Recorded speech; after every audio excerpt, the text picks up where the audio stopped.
Il est 8h32 sur RMC et BFM TV. Bonjour Jordan Bardella. Bonjour. Merci de répondre à mes questions ce matin. Vous êtes le président du Rassemblement national, vous êtes député européen. Très nombreuses questions à vous poser, mais d'abord votre réaction à ce qui s'est passé samedi à Orléans. Le rabbin Aryeh Engelberg qui a été violemment agressé en pleine rue sous les yeux de son fils. Condamnation unanime. Et vous ? Je condamne avec la plus grande fermeté ce qui apparaît aujourd'hui comme un acte relevant d'un antisémitisme d'atmosphère qui se diffuse dans notre pays. J'aimerais d'abord adresser mon soutien au rabbin d'Orléans, à son fils de 9 ans, devant qui il a été agressé, à sa famille, et évidemment à tous nos compatriotes de confession juive. La France vit depuis maintenant plusieurs mois, voire plusieurs années, une recrudescence des actes antisémites. Il y a eu 1600 actes antisémites qui ont été recensés en 2024, presque autant qu'en 2023. Et il y a eu, dans les 3 mois qui ont suivi le 7 octobre 2023, autant d'actes antisémites que dans les 3 années précédentes. Il est absolument urgent de prendre la mesure de ce phénomène et de dire que l'antisémitisme est un poison qui mine notre société. Et on voit bien là derrière que certains cherchent à importer sur notre sol non seulement le conflit israélo-palestinien, mais toutes les haines qui y sont associées. Il y a 2 références dans ce que vous dites. L'une à Emmanuel Macron qui dit, comme vous, que l'antisémitisme est un poison. Est-ce que vous estimez qu'il fait suffisamment? Et l'autre référence, on le sent bien, c'est plutôt pour une partie de la gauche. Mais d'abord sur le poison. Est-ce que la France fait suffisamment? Non, je pense que la France est aujourd'hui à un point de bascule. Chaque jour, l'autorité de l'État recule. Chaque jour, l'insécurité progresse. Et chaque jour, nos compatriotes, quelle que soit la confession, ont le sentiment que on est dans un autre pays où les libertés et les sécurités ne sont plus garanties, notamment la sécurité et les libertés individuelles. Et moi, j'aimerais dire que cet antisémitisme d'atmosphère, il est le fait de 2 périls qui planent aujourd'hui sur notre pays et qui fragmentent la société. Le premier, c'est le totalitarisme islamiste qui combat tout ce que nous sommes et qui cherche non pas seulement à se séparer de la société française, mais à imposer à toute la société française ses propres interdits. Et deuxièmement, c'est le péril de l'extrême gauche qu'on a encore vu s'illustrer tragiquement dans les rues de Paris samedi dernier avec des messages extrêmement violents contre l'État, contre la République, contre la police, avec des drapeaux palestiniens qui ont été agités. Et quand je vois, il y a encore quelques jours, des affiches de la France insoumise qui rappellent d'ailleurs les années 30, allant jusqu'à caricaturer Cyril Hanouna, on se dit qu'on a non seulement un antisémitisme qui se diffuse, des relais, des militants, mais en plus un mouvement politique qui fait le choix d'alimenter le communautarisme et le discours de haine dans notre pays à l'égard de nos compatriotes de confession avec une juive. forme de responsabilité directe pour vous Est-ce que pour vous il y a un lien entre les affiches, les slogans de la semaine dernière et l'agression de samedi? Oui, l'enseignement, et je l'avais dit à l'époque du 7 octobre 2023, c'est que pour la première fois, la condamnation du terrorisme islamiste ne faisait pas l'unanimité dans la société française. Et on a vu un mouvement tomber dans l'indignité, celui de M. Mélenchon et de ses parlementaires, allant jusqu'à considérer que le Hamas n'était pas un mouvement terroriste, mais un mouvement de résistance.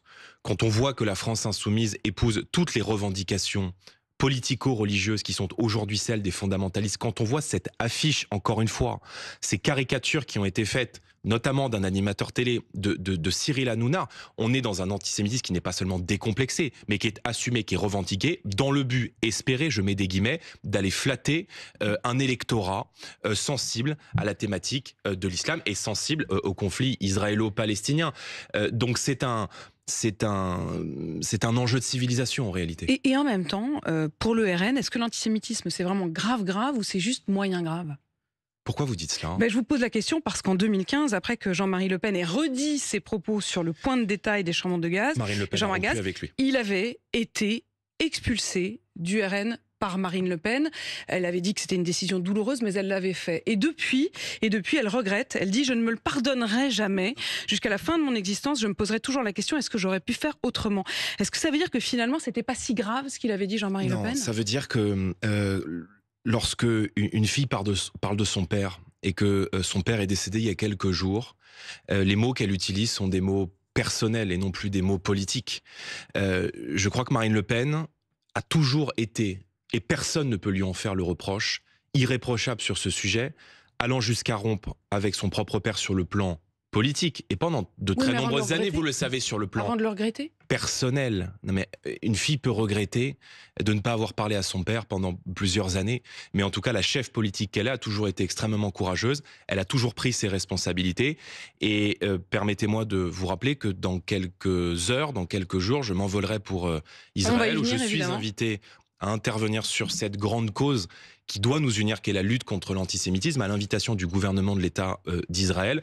Et je m'y rendrai aussi comme un acte de solidarité à l'égard d'une nation qui lutte non seulement pour sa sécurité, mais qui lutte, comme nous devons lutter ici, contre le fondamentalisme islamiste et contre le terrorisme. Donc le Rassemblement national, et je le dis très clairement, n'est plus le Front national. Le Rassemblement national n'est pas le Front national. Et si précisément il y a eu cette rupture que vous évoquez en 2015 entre Marine Le Pen et son propre père, c'était en très grande partie en raison et à raison de la question. Ce qui veut dire que les regrets ne sont que des regrets d'une fille vis-à-vis de son père, mais sur le fond, est-ce que vous dites ce matin, Jordan Bardella, qu'il fallait l'exclure, qu'il n'y a pas de regret à l'avoir exclu? Mais il le fallait, et Marine Le Pen n'avait aucun autre choix. Et je crois que personne, aucun Français et aucun Français de confession juive ne peut ce matin nous faire le reproche de ne pas avoir été clair, extrêmement limpide sur cette question. Et je crois que beaucoup de nos compatriotes de confession juive sont extrêmement inquiets de voir la naïveté qu'il y a pu y avoir à l'égard du fondamentalisme islamiste dans notre société depuis 15 ans. Or, cette naïveté, nous ne l'avons pas eu.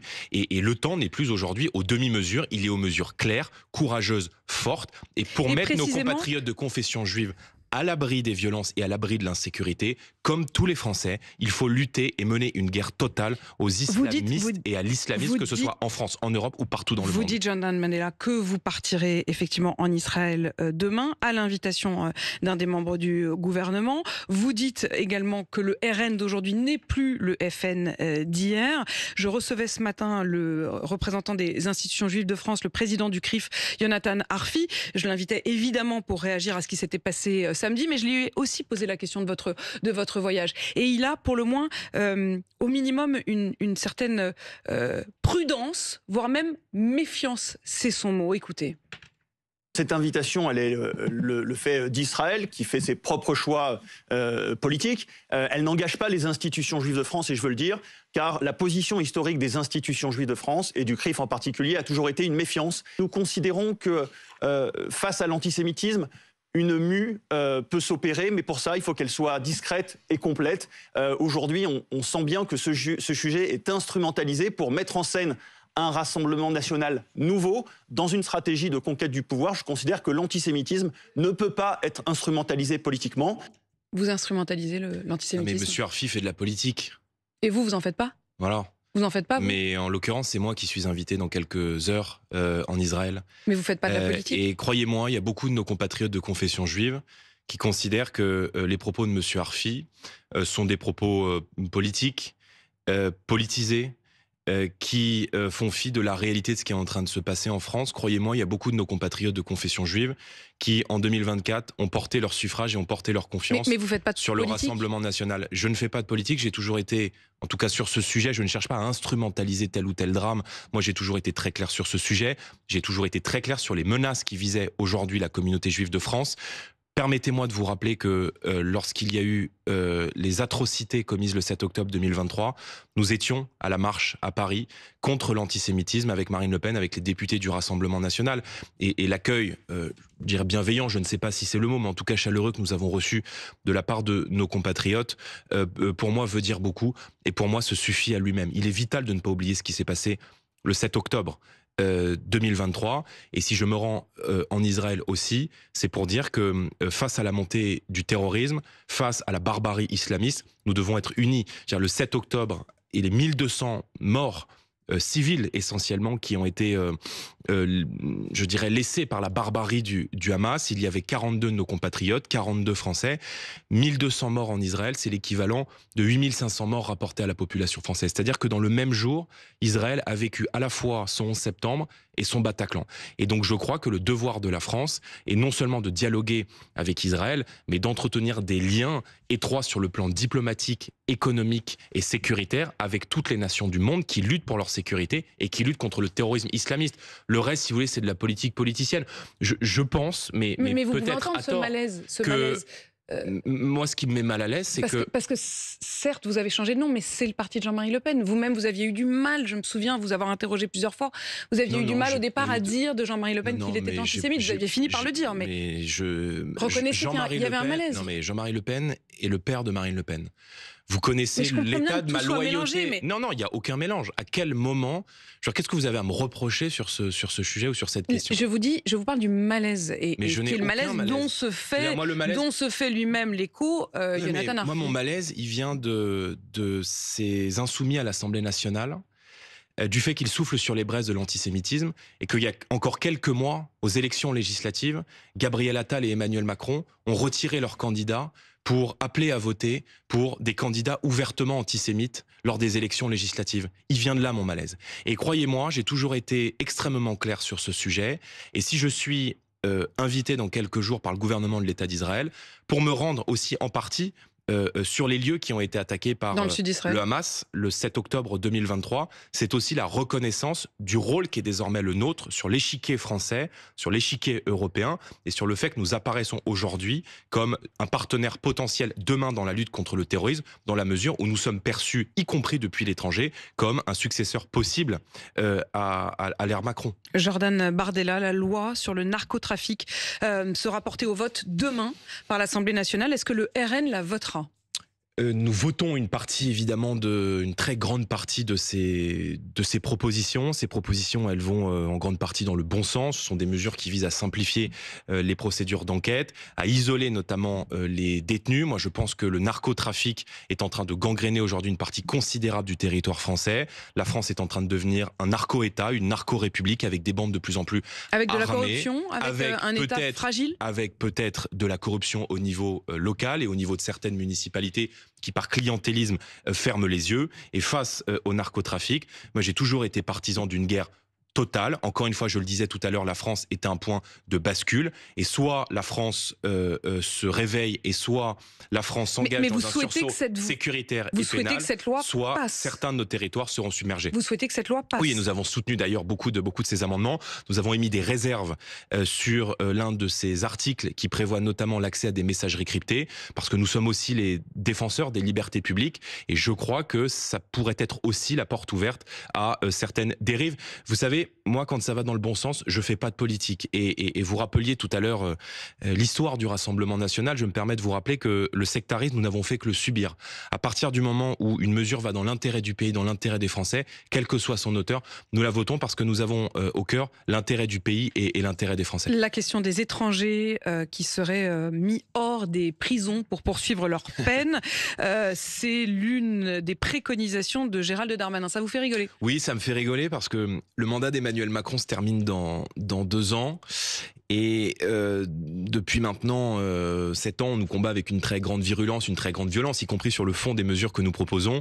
Et moi, je m'aperçois qu'en fin de règne, les responsables politiques en viennent toujours à expliquer que nous avions raison. Il se trouve que ça fait à peu près 30 ans que le Rassemblement national milite pour l'expulsion des délinquants et criminels étrangers. S'il y a des accords bilatéraux avec la possibilité que les peines soient faites dans les pays d'origine, moi, je suis évidemment pour que les délinquants et criminels étrangers soient non seulement expulsés, mais qu'on puisse organiser les peines dans les pays d'origine. C'est ce qui se fait avec un certain nombre de pays. Le Danemark, par exemple, le fait avec le Kosovo. Mais ce qui est certain, c'est que vous voyez bien là tout l'opportunisme de ces gens qui parlent beaucoup, mais qui agissent peu en réalité. Mais vous faites allusion aussi à la question des accords bilatéraux. 20% des prisonniers étrangers sont de nationalité 23. Algérienne, autour de 20%. On sait les difficultés aujourd'hui à trouver des accords, notamment pour avoir des laissez-passer. Quelle est votre position sur ce point? Est-ce qu'il faut aller davantage vers un bras de fer, quitte à couper les relations avec l'Algérie et donc à avoir moins aussi de possibilités de travailler ensemble dans la lutte contre le terrorisme? Est-ce qu'il faut effectivement aller jusqu'au bout? On ne travaille pas ensemble dans la lutte contre le terrorisme et l'insécurité pour les Français, puisque l'Algérie refuse de récupérer une très grande partie des OQTF et des ressortissants. Je me rappelle qu'il y a encore quelques jours, lorsqu'on a discuté sur les plateaux de télévision du drame de Mulhouse, l'un de nos compatriotes a été assassiné par un terroriste islamiste qui était un Algérien qui avait été refusé à 10 reprises par le régime algérien. Donc, voyez bien là que l'Algérie multiplie les provocations à l'égard de notre pays, qu'elle multiplie les injures, pour ne pas dire les parjures, à l'égard de la France, à l'égard de la République, à l'égard de ses dirigeants. Et je pense qu'il ne s'agit plus désormais de discuter d'une riposte graduée, mais de prendre des mesures extrêmement fermes. Je suis favorable à ce que nous abrogions les accords de 1968, qui non seulement facilitent l'immigration algérienne en France, mais qui facilitent l'installation de ressortissants algériens en France, premièrement. Deuxièmement, à ce qu'il n'y ait plus aucun visa qui soit délivré non seulement à des ressortissants diplomatiques, mais tout court à des ressortissants algériens, tant que l'Algérie refusera de récupérer ses ressortissants. Et troisièmement, je pense qu'il faut suspendre l'aide au développement et l'aide publique qu'on donne chaque année à l'Algérie. Est-ce que les Français qui nous écoutent ce matin, qui se demandent bien souvent ce qu'on fait avec leur argent dans un pays où les impôts sont toujours plus élevés chaque année, que on finance la bourse des étudiants algériens qui s'installent en France, ou que l'Union européenne engage des appels à projets avec l'Algérie s'agissant de la gestion de l'eau en Algérie, quand on sait que dans nos territoires d'outre-mer, aux Antilles ou encore à Mayotte, un Français sur 3 n'a pas accès à l'eau potable.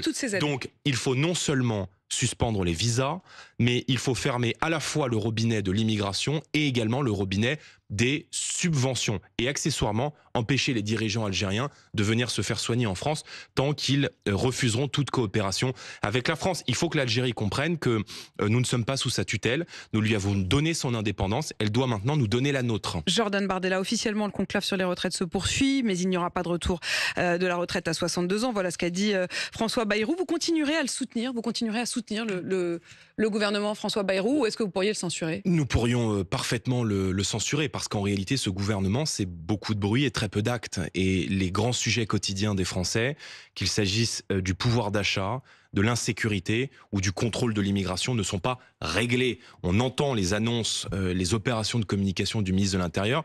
Je me permets de vous rappeler que l'immigration est en augmentation s'agissant des titres de séjour légaux par rapport à 2023, et que nous avons accordé en 2024, et c'est ça la folie qui est en train de se passer, 19,7% de visas en plus à l'Algérie en 2024 qu'en 2023. Donc voyez bien là que entre ce qui est dit pour amuser la galerie et ce qui est fait, les attentes quotidiennes des Français ne sont pas réglées. Vous pourriez censurer, et sans tarder?